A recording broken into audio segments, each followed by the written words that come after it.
All right, good evening, good evening. Today is August 1st, 2019. This is Oscar Mike Radio. Oscar Mike Radio is on the move, on mission for our veterans, and this is number 158. And I'm pleased to have with me Marine veteran, Nashville resident, and multi-talented man, Andrew Farr on Oscar Mike Radio. Andrew, welcome. Hey, good evening. How are you? Hey, I'm doing great. Looking forward to talking with you about what you're getting ready to do. Before we do, just want to give a big shout out to my sponsor, Joyce Asack of Asack Realty. Hi, this is Joyce Asack with Remax Synergy. I am a real estate agent that services the South Shore. You can follow me on Facebook or Instagram by following Joyce Asack at Asack Real Estate or my website, asackrealestate.com. You can also reach me directly at 508-942-7146. For any buyers or sellers that I'll be working with in 2019, a donation will be made in their name to 22 Cal. Andrew, we're on Facebook and we're kind of chatting around. All of a sudden, this guy hits me up. I think, actually, it was Instagram, actually, which was kind of funny. It was kind of funny, and you were talking about the fact that you're doing this cool thing in Nashville with the Silkies. Before we get into that, I was kind of curious, because a lot of what Oscar Mike Radio is about is veterans like yourself who do these things and do different things, either with a nonprofit or a business or a complete redo of their career path. So I kind of want to start with the beginning, and can you kind of just summarize or tell us what you did in the Marine Corps? I joined at 26 years old. I'd already previously graduated from college, Rollins College in Winter Park, Florida, classical studies major. Graduated, worked for Sherwin-Williams for about 3.5 years, and got the bug and wanted to serve my country before, I was 30 years old. My dad, he was a lieutenant commander in the Navy. My uncle was in Vietnam, Signal Corps. And so I got the bug. I was like, I got to do this before I'm 30 years old. So I joined, took a lunch break from my job, went down to the recruiting office. And in June of 2004, I was aboard that bus to go to Marine Corps Recruit Depot, Paris Islands. 2004, yeah. Wow, okay. The summer, it sucked. It was horrible. And yeah, I know, man. I hate the heat. Because of Paris Island, I hate everything hot. So I joined, I was with 2nd Battalion, Fox Company, 2081, was there for 13 weeks, graduated, then went to SOI, School of Infantry, Camp Geiger, Delta Company, and then that was for 2 months. And then, come Christmas time, they put me with 3rd Battalion, 8th Marines, India Company. And that was the unit that I arrived at, and I was there for 4 years. We did Operation Iraqi Freedom in Karma, Iraq in 2005. We did the Battle of Ramadi in 2006. That sucked. And then in 2007, we were aboard the USS Kearsarge for the 22nd Mule. And then after that, I got out. So you get out. Now, were you from the Nashville area originally, or did you move there after you transitioned? I actually, it's a funny story. I was born here in 77, but was raised in Exeter, New Hampshire. Went to high school in Massachusetts, in North Andover. And then, when I went to college, we moved down to Savannah, Georgia. So I'm kind of like half Southern, half Yankee. No offense to the Yankee listeners. I'm half you. I love the Bruins. I love the Celtics. Love the Red Sox. So I'm New Englander, but half a New Englander. Gotcha. So you get out and you transition. What did you start first do when you got out? I was unemployed. I was a raging alcoholic at the time. We saw a lot of bad. Can I swear on this or no? Oh yeah, this is a swearing zone. Okay, yeah, I saw a lot of bad shit. Well, I mean, my dad committed suicide in boot camp. Had to deal with that, which I really didn't deal with it until after I got out. And then during my deployments, we lost 8 the first deployment, and then 17 the second deployment in Ramadi. I was a machine gunner, with second platoon.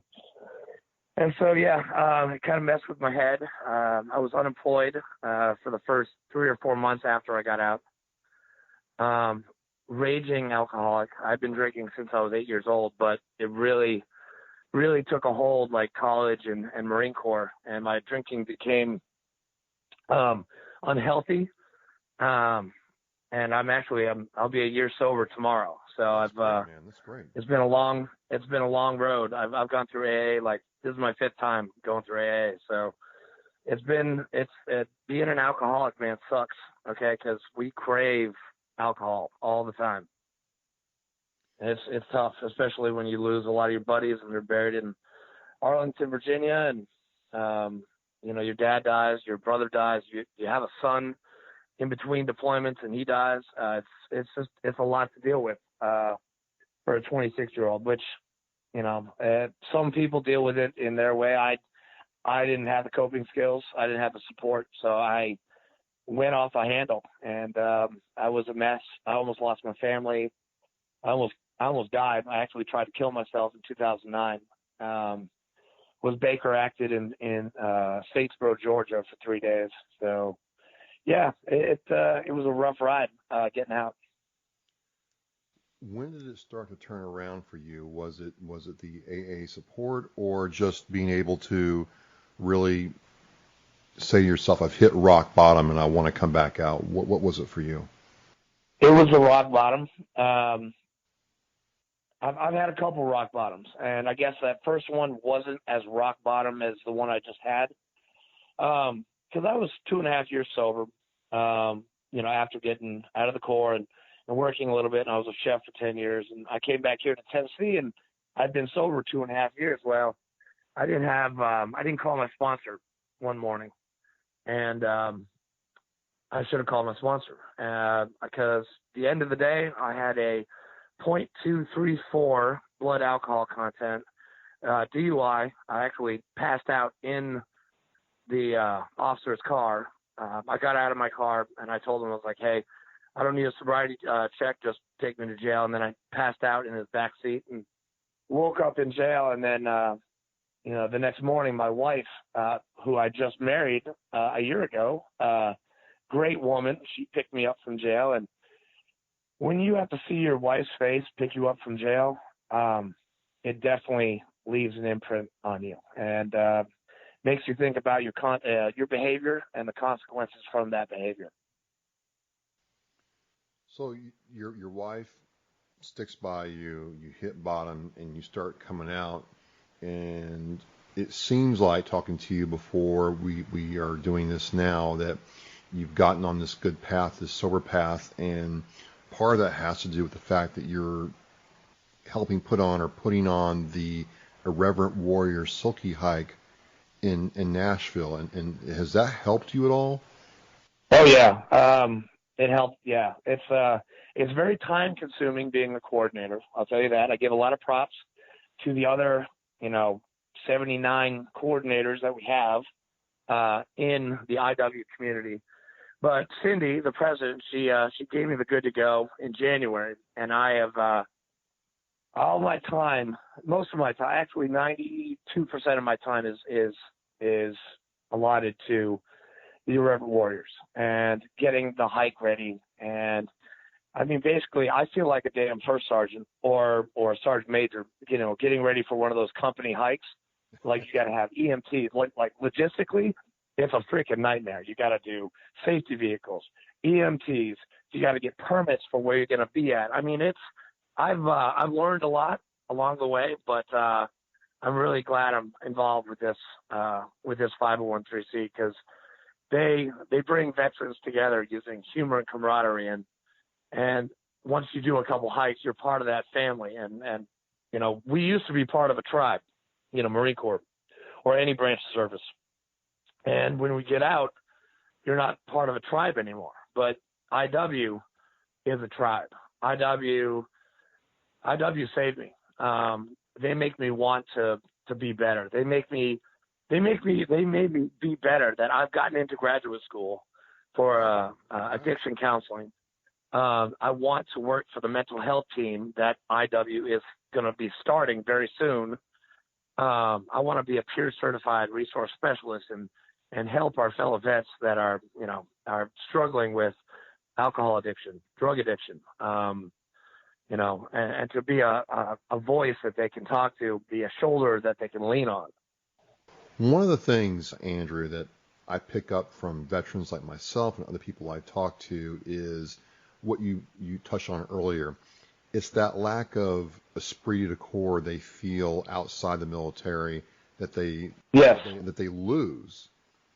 And I had to admit to myself is, for whatever reason, I don't know why it is, I am more comfortable, and I didn't stay in that long, but I am more comfortable around other veterans of any rank than I am my civilian counterparts. And I don't know why that is. And I totally agree with that statement, because these civilians, I mean, no offense to civilians, but they don't know what we've been through. Like the best, and I've heard this, and this is probably, a broken record, but it's a very important broken record. The best support for a veteran is a fellow veteran, because we've been there. We've done that. Even if they haven't even deployed, going to boot camp, I mean, that right there is an eye-opener. And, I mean, get this, I was 26 years old, all right?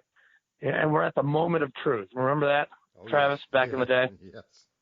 The moment of truth, when they like, have you done anything wrong? Because if you lie to us, that means that you're out, you're going home. They give us time to put our heads on the desk.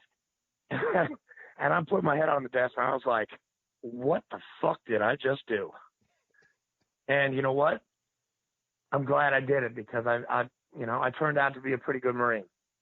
Got a Purple Heart in 2006, Good Conduct Medal, humanitarian assistance, hearts and minds, and a college degree. But I didn't have the tools after I got out to make me successful. And so when you say tools, and that's a very good analogy, what do you mean by tools? What tools do a lot of veterans lack, and they start getting astray or, withdrawn and insular? They don't want to, socialize with other people, or, can't really, adjust. Right. No, that's a great question. The tools, some, stuff, because I've been in cognitive behavioral therapy for a long time. CBT is a tool. Any support system that you have, that can be used as a tool. Educating the people getting out, like during sets and taps, and not just sitting around and waiting to get off Camp Lejeune.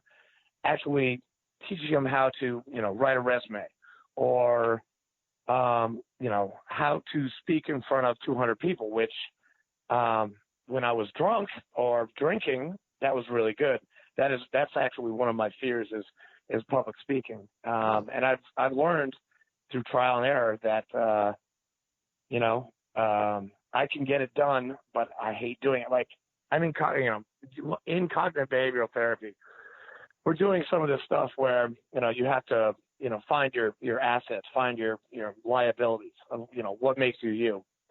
And, one of the assets that I have is I'm a very good writer, but when it comes to speaking, I was really good back in like the 8th grade. And then, I don't know, I don't know, I kind of get a little nervous when I have to talk in front of a lot of people. What is it and about? What is it about? It just what is it about? I don't know. It's a learning curve, I guess. You're not the first person and military especially, who's told me that. And like we talked about before, I knew the NCO and even an officer who's like, getting up in front of my platoon is one thing. I know them, I can talk to them, and I'm comfortable, but getting up in front of, people I don't know petrifies me. And it's hard for, my brethren to admit that. So just admitting that is a huge step forward. So I guess what I would say to you, if I can, offer some advice on the podcast. Of course. No, I would welcome it. Is I want you to kind of think of it as there's a whole ton of people out there you got to talk to, and they're Yep. waiting on what you're doing, and they're looking at you. But the reality is, they'll understand if you have to pause or even, skip a word or two, but they're looking for connection. So what I told these two guys to do is find a couple people in the audience, one to your left, one to your right, and a couple in the center, and kind of talk to them, right? If you talk to them and the other people aren't going to know that you're talking to that one person, they're going to see you moving your head in that direction. It's going to be a connection. And if you focus on that one person, you're going to be able to kind of block out the other people, but connect with them. And a lot of it too is just practice, man, and exposure. But I think it's a very real thing. I know a lot of people and some civilians who are very educated, they're very professional, and you got to get them in front of a group of a room full of people to talk about a presentation or a report, and they're petrified. They're petrified, and I think for you, it just connects with me because there's some things that I don't like doing. I don't like shots. I don't like going to the doctor. I hate it. I hate it. It messes me up. I agree with that one too. Amen. But for you and what you're doing with Irreverent Warriors, I think that trying to not have to, but working through that will help you, conduct your mission more effectively. And it's you have a great story to tell. And speaking of that, how has this whole process of starting out in January, how did it come to you that you wanted to be involved with Irreverent Warriors? And what was that like? What was that like? It was when I heard I didn't even know about Irreverent Warriors until 2 years ago. I heard about it. They had a different president back then, and I asked him. I was like, "Hey, can I?" I was living in Madison, Tennessee, right, a suburb right outside of Nashville. And I was like, "Hey, can I? I'd like to do a hike, in Nashville." Well, I never heard back from him. And so I actually went to my first hike was in Savannah, Georgia, last year, and it was the best time I've ever had. I mean, getting the veterans together and telling stories, and actually last year I was drinking a lot in Savannah. Actually got pretty hammered even before we hit the first 3 miles, because back then it was more of a drinking thing, and now the tides have turned a little bit. We have a different leadership and a different mission, and our mission now is it's not a pub crawl. It's not this. We bring veterans together and we share stories and we lean on each other. And I've been to the Cincinnati hike this year. I went to the Nebraska hike this year, and I cried at both of them. And it's a really good feeling to be around your brothers and who've been in the mud, and they've got your six and they've got your left and they've got your right. But I don't know. I heard about them 2 years ago, and like I said, I didn't know about suicide. I didn't, like, when I was growing up, nobody around me, I've never heard about anything suicide related growing up in New Hampshire. It wasn't until boot camp, until my dad, he hung himself when he was in upstate New York. Sorry, it's a little tough for me. No, it's no problem, man. My mom and brother, excuse me. My mom and brother found the body, and I was second month of boot camp, so I was, obviously, what second month is. That's rifle range. Right. We were out there, we were practicing, and then we came back to Mainside to get ready for the next escalation or whatever. And I get, I hear this, FAR, get into my office. And I was like, okay. It was the senior drill, so you knock 3 times on the door, and they say come in, and I see my senior drill in one corner, and then I see the chaplain in the other corner, and I said to myself, holy shit, somebody's died. or something's really wrong. And they're like, yeah, you better call your mom. And so I got, they gave me the Red Cross message, and I called my mom, and my dad had hanged himself, sorry. Hush. And I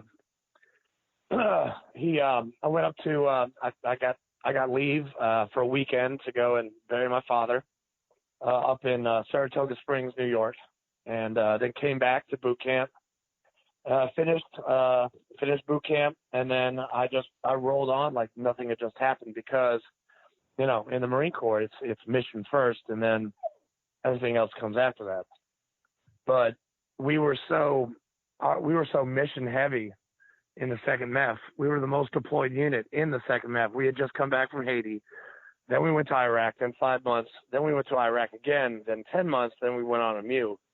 I mean, deployment tempo was huge. I didn't have time to breathe, let alone, think about all the loss and, my father. And, I was married the first time when I was in the Corps. I was only married for 2 years. We had a child, and that child died the day after he was born. And then I went on the MEU. So I didn't have time to think about that either. But as soon as I got out, oh man, my brain, we had nothing to do. I had nothing to do. I was stagnant. I wasn't working out. And my brain kept on thinking about everybody that I lost. I mean, I lost friends in Iraq. I lost my father. I lost my son. I lost, and then, 2014, my brother dies of colon cancer. So, for 10 years after I got out of the Corps, it was still pretty, messed up. So what you're saying is there was really no time for Andrew to sit down and process this. Sure, you're around other Marines, but you didn't get the time alone to work through this. Were there counseling options available, or was it just you were too busy all the time on mission to sit down and take care of yourself? We were, I'm sorry, I didn't mean to interrupt, but yeah, we were way too busy. I mean, we had, the check in the box, safety stand downs. We had to, we were on air alert for a little bit. I mean, it was continuous. I mean, first deployment was 6 months. Second deployment was 6.5. Third deployment was 7. I mean, and that training before the MEU, I mean, that was, we were doing something every single day. Yeah, we had leave, but it wasn't long enough. We did, left seat, right seat leave. It just, there was, I didn't even think there was a problem, because I wasn't even thinking about it, because I was thinking about the mission. It just, I wish, I did have to go to the substance abuse counseling officer, the SACO, because I did get NJP'd for drinking in Iraq, my first deployment. That's another story. If we have time, I'll tell you about that, but that was a little fucked up too. We'll have you back on and save it for next time. It just seems like you've taken a lot of hits physically and emotionally, psychologically, and you got to the bottom. It's understandable why you got there. And it sounds like that your current wife really stuck by you through thin and through thick. There's not a lot of those around. And then you're able to get into some kind of counseling situation. Am I right about that?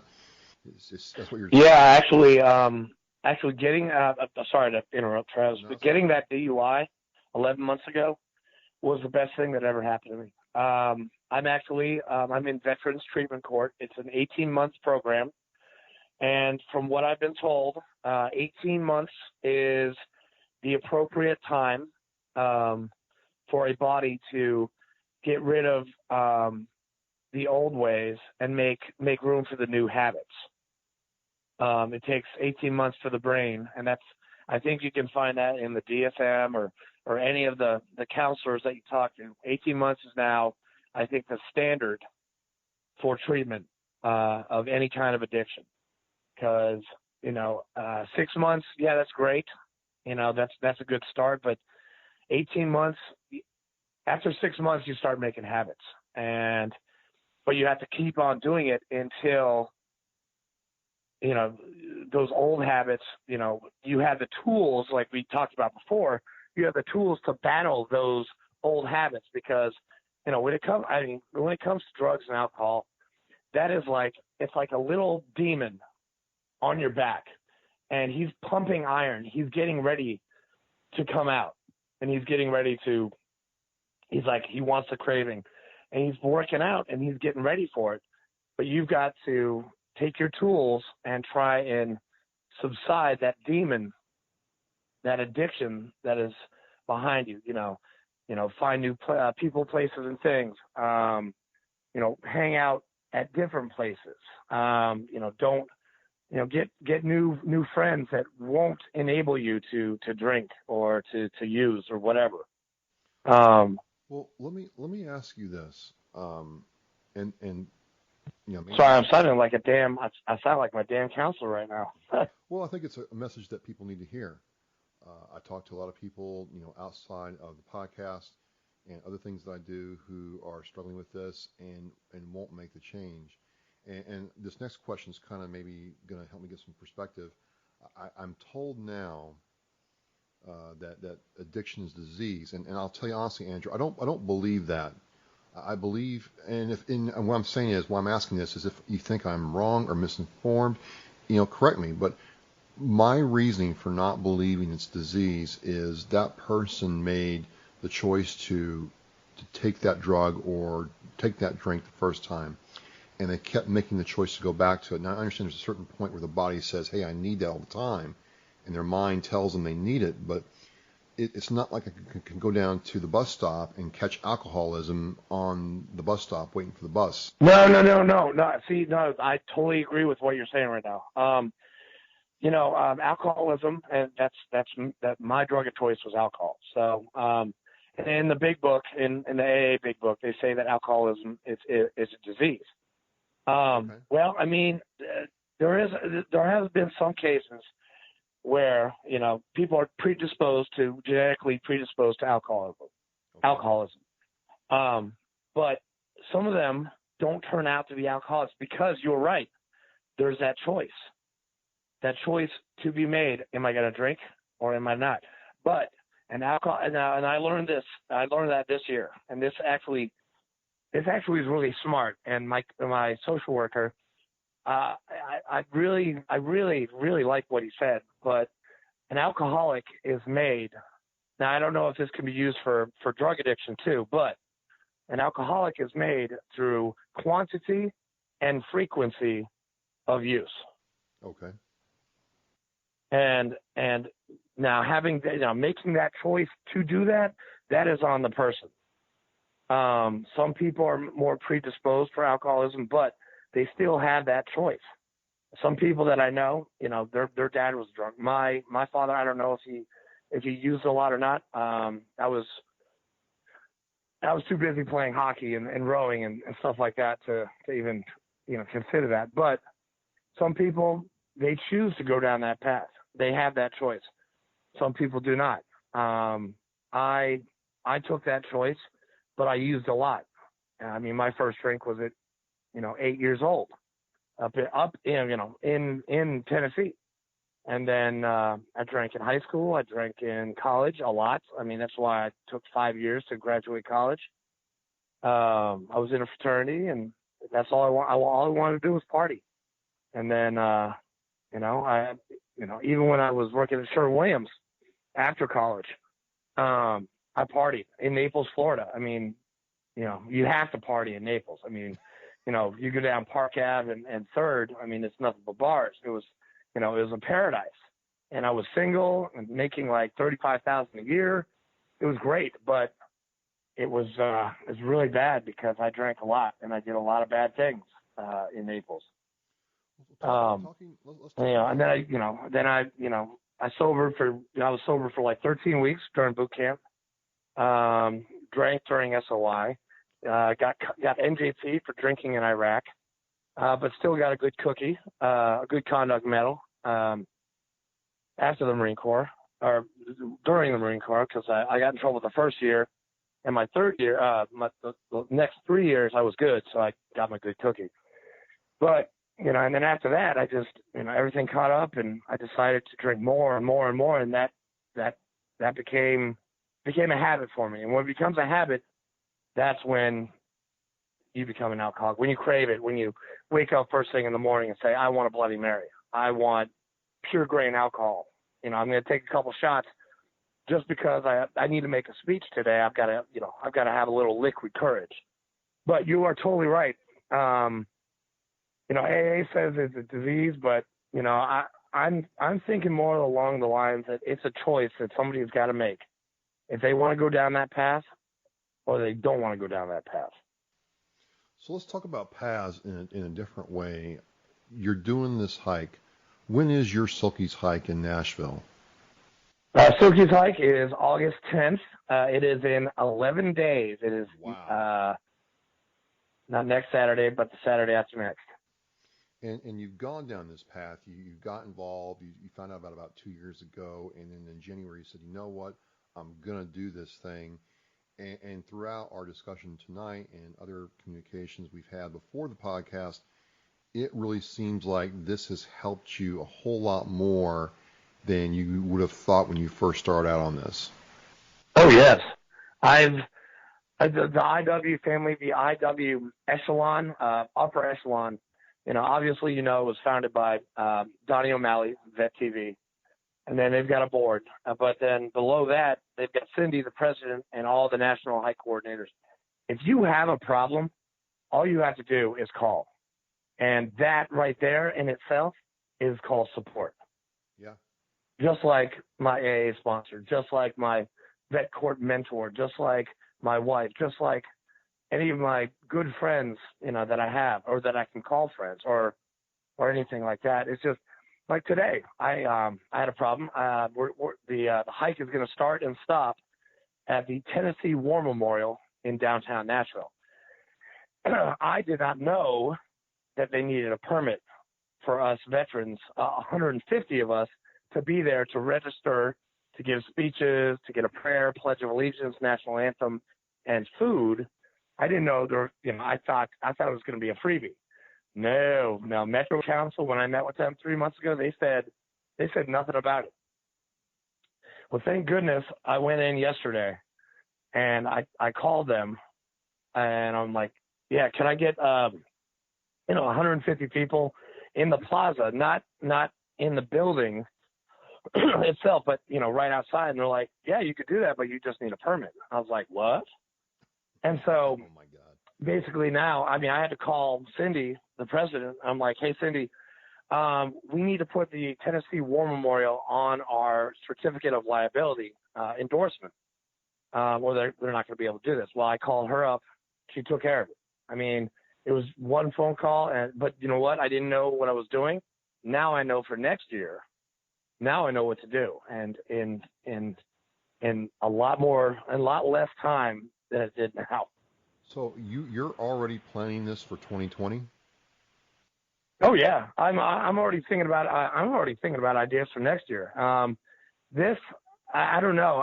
For some reason this IW has this hike and planning for it has kind of consumed a lot of my time, and I'm 100% PTSD and dual diagnosis of PTSD and alcoholism.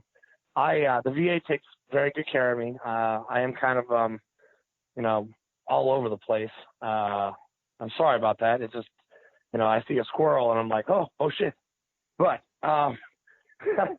sorry, see, exactly. But no, IW has, it's given me a purpose. It's given me a reason, to better myself. Being a coordinator, you actually have to go talk to city officials, which I did, which I've done this year, which I've never been able to do in my entire life. That's a first for me. Getting permits for the area where we're eating lunch at Centennial Park, which is sponsored by Mission Barbecue, by the way. Had to get a permit for that. Had to use, my experience as a chef to figure out how much food is needed to feed 150 people. What kind of safety concerns do we have? It's basically like it's a SMEAC order. You remember those, right? Situation, mission, execution, administration, command, and signals? Exactly. Oh, Wow, man. You know what? The only one I remember is actually pick 'em deep, and that's because I'm a machine gunner. So I know the S in BAMS is supervise. I don't know anything else. I don't remember anything else. I forgot BAMS. I forgot. JJ tie buckle. I mean, that's one of them. I think that's an 0311 thing. Okay. I don't know. Pick 'em deep was good enough for me. Pairs, interlocking fields of fire, coordination of fire, mutual support, defilade, enfilade, entrenchment, protection. Sorry, team leaders rule, gunners rule. I was a good machine gunner, man. Were you on the 240 or SAW? I was when I was on a vehicle, it'd be 240. When I was attached to the platoon, I'd have a 249 SAW, which doesn't exist anymore. I guess they got rid of that, which is horrible because I love that gun. It's a good the Mark 19 and the 50 cal, which I love the 50, but I hate the dissonance of the 50 because that's stupid. Because that's 14. The bolt has 14 parts to it. I mean, come on. Yeah, it's brutal. Small parts too sometimes. And if you don't, if you release that spring, oh my God, that'll go right through you. Yep. So this hike is August 10th. You have 150 hikers, people from the Nashville area. But one thing I've noticed over the last couple of years following these hikes is, like you said, it's becoming a bigger thing.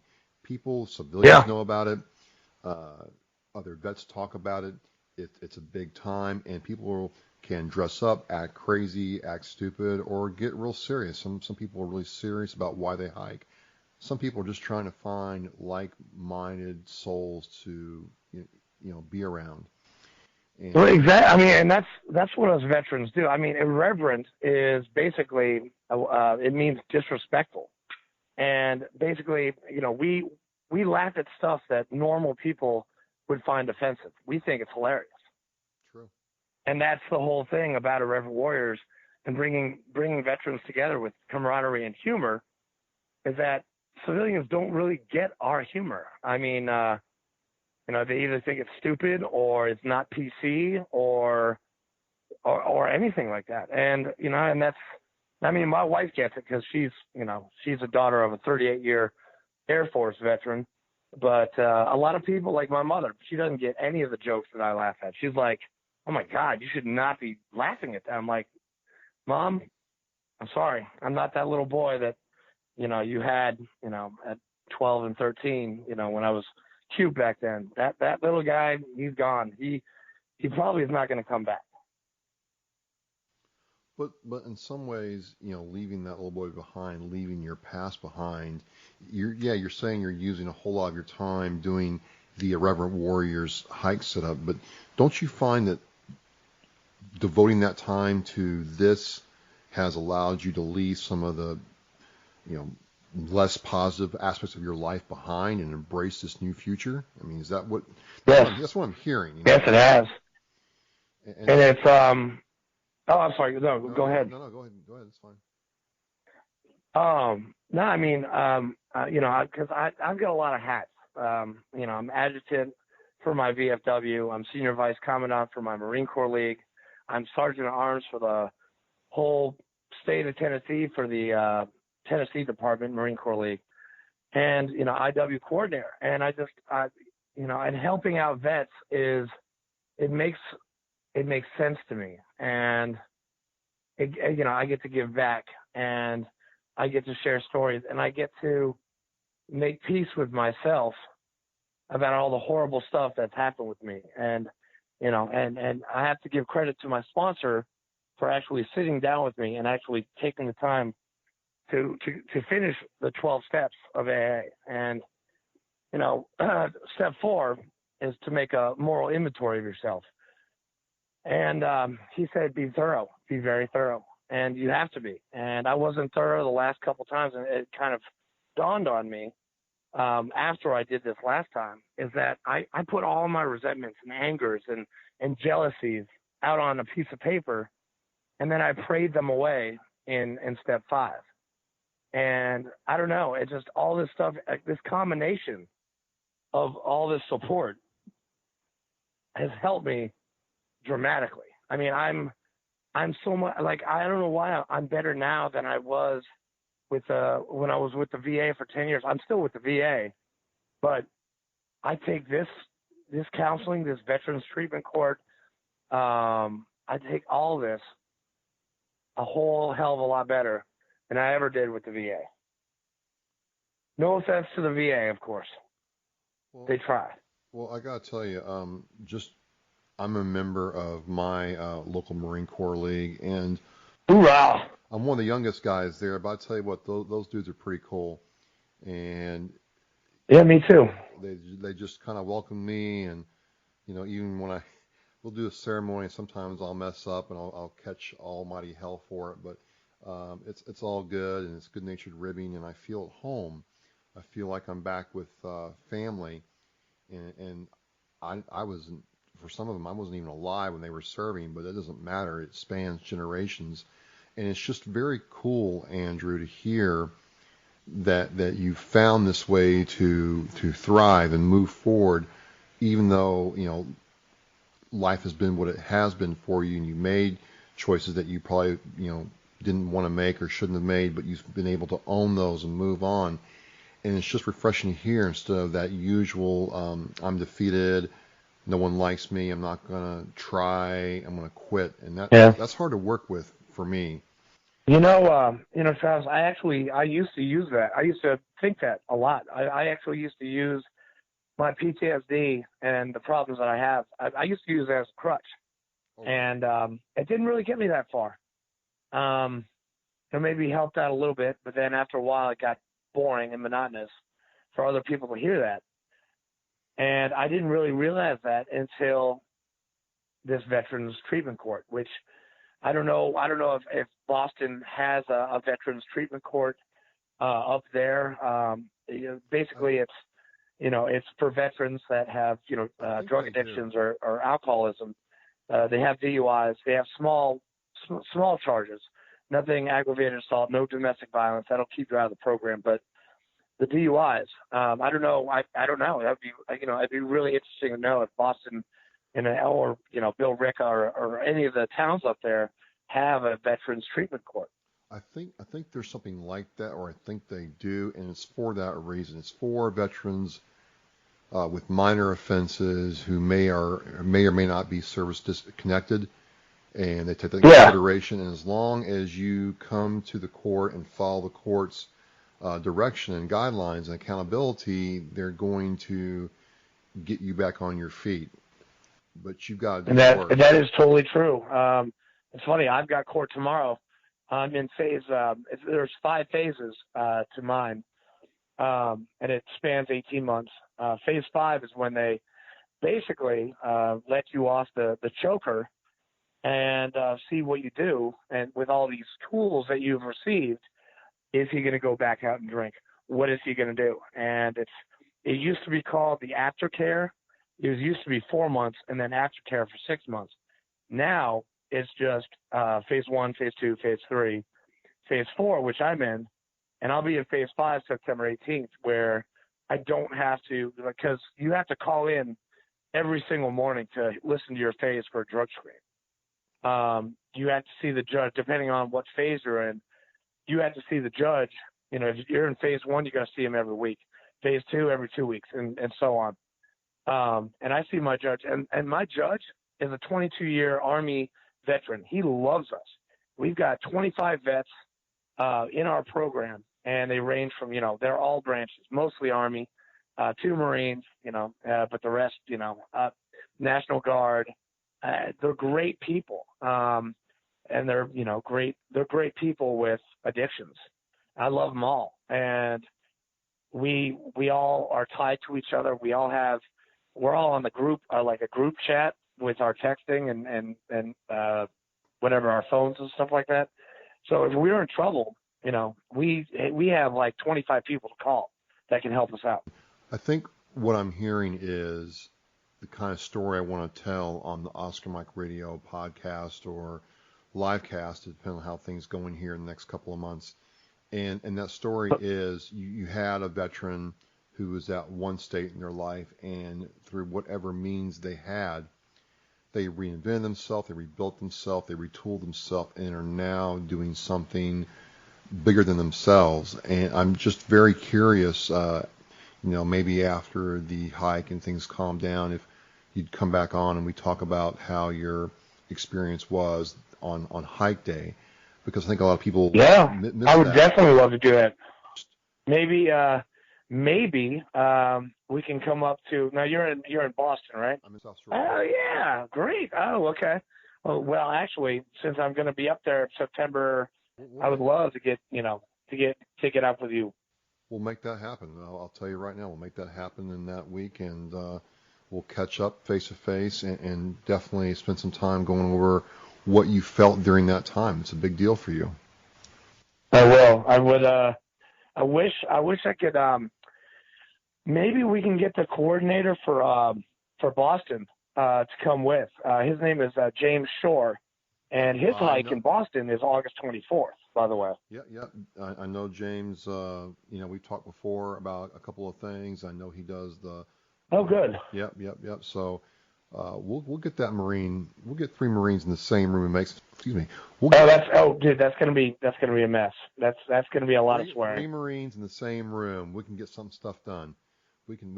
I think so. Yeah. That's a good one. We'll mess some stuff up for sure. Yes, sir. Well, I don't know. I mean, there's a lot going on. You've got a lot going on. I know we've talked, and it's like I'm doing this, I'm doing that, but. Talking to you gives me hope that some other veteran will hear this and maybe, own their problems, own their solution, and make something of themselves, man. And it's just encouraging to hear that somebody, did what you're doing. And to me, people talk about heroes and this and that, but, to me, guys like you are really the savage badasses out there. And I really thank you for coming on the podcast and talking with me. Hey, Travis, thank you so much for having me. I know, we were going back and forth for a little bit, but I'm glad we got to do this. You seem pretty locked on, and I love your show, man. I love it. Well, folks, we're going to catch up with Andrew in September on Oscar Mike Radio. You can check out the Silkies page. I'll have a link to that in the blog post. Great having you on. Can't wait to catch up again, and I feel like I've gained another friend and brother. I just love it. Thank you so much. Thanks, man. All right, folks, we're going to wind down this podcast number 158, and we are on the move, lock through launch.